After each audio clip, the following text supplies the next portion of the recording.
بیٹیاں سب کے مقدر میں کہاں ہوتی ہیں، بیٹیاں سب کے مقدر میں کہاں ہوتی ہیں، گھر جو خدا کو پسند آ جائے وہاں ہوتی ہے۔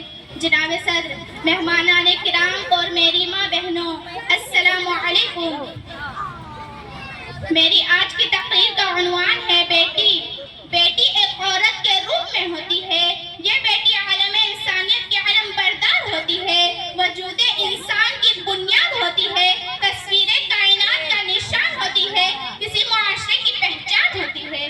جناب صدر، بیٹی جب دنیا میں تشریف لاتی ہے تو والدین کے لیے باعث رحمت ہوتی ہے، بیوی کی صورت میں ہوتی ہے تو اطاعت کی وجہ سے جنت ٹھہرتی ہے، لیکن جب ماں کے مقام پہ پہنچتی ہے تو جنت اس کے قدموں تلے ہوتی ہے۔ اے عورت، تجھے ہر روپ میں سلام۔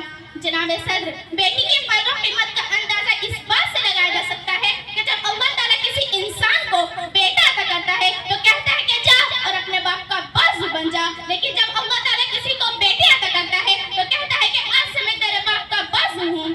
جناب صدر، تو پھر میں بات بڑے فخر سے کہہ سکتی ہوں کہ ہم اس دنیا کی رونق ہے، ہم سے ہی دنیا جنت ہے، ہم مائیں ہیں، ہم بہنیں ہیں، ہم بیٹیاں اور ہم عزت ہیں۔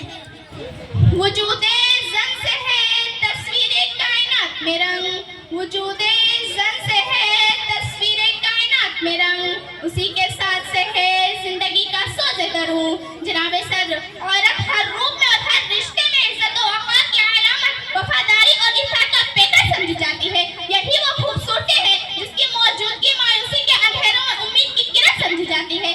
آسمان میں قوس قزح کی بہار، مہندی، گلاب اور چمیلی کی مہک اور اس جیسے نہ جانے کتنے ستارے بیٹی کی ذات سے منسوب ہیں۔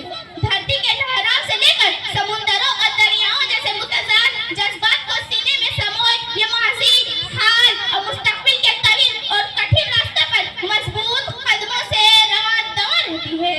جناب صدر، ہم مائیں، ہم بہنیں، ہم بیٹیاں، قوموں کی عزت ہم سے ہے۔ بیٹی عورت کے روپ میں نہ صرف پرورش اور رہنمائی کا فریضہ سر انجام دیتی ہے بلکہ وقت پڑنے پر فکری دائرہ کار سے باہر ہر صنف ہر محاذ پر اپنی فتح کا علم بلند رکھنے کا عزم رکھتی ہے۔ جناب صدر، ایک مرتبہ حضرت موسیٰ علیہ السلام نے اللہ تعالیٰ سے پوچھا کہ اے میرے پروردگار، جب تو اپنے کسی بندے سے راضی ہوتا ہے تو اسے انعام میں کیا عطا کرتا ہے؟ اللہ تعالیٰ فرماتے ہیں کہ میں اسے ایک بیٹی عطا کرتا ہوں۔ پھر حضرت موسیٰ علیہ السلام نے یہی سوال کیا کہ اے میرے رب، جب تو اپنے بندے سے اور زیادہ خوش ہوتا ہے تو اسے انعام میں کیا عطا کرتا ہے؟ اللہ تعالیٰ سے جواب ملتا ہے کہ میں اسے ایک اور بیٹی عطا کرتا ہوں، اور پھر ان بیٹیوں کی اچھی پرورش کرنے پر انسان کو جنت کی بشارت دی گئی ہے۔ سبحان اللہ۔ جناب صدر، میں آخر میں صرف یہ کہنا چاہتی ہوں کہ صنف نازک کہلانے والی یہ مخلوق اپنے آخری ارادے اور انقلابی عزم و ہمت کا پیکر ہونے کے ساتھ ساتھ شفقت و مہربانی جیسے خصوصیات کی بھی حامل ہوتی ہے۔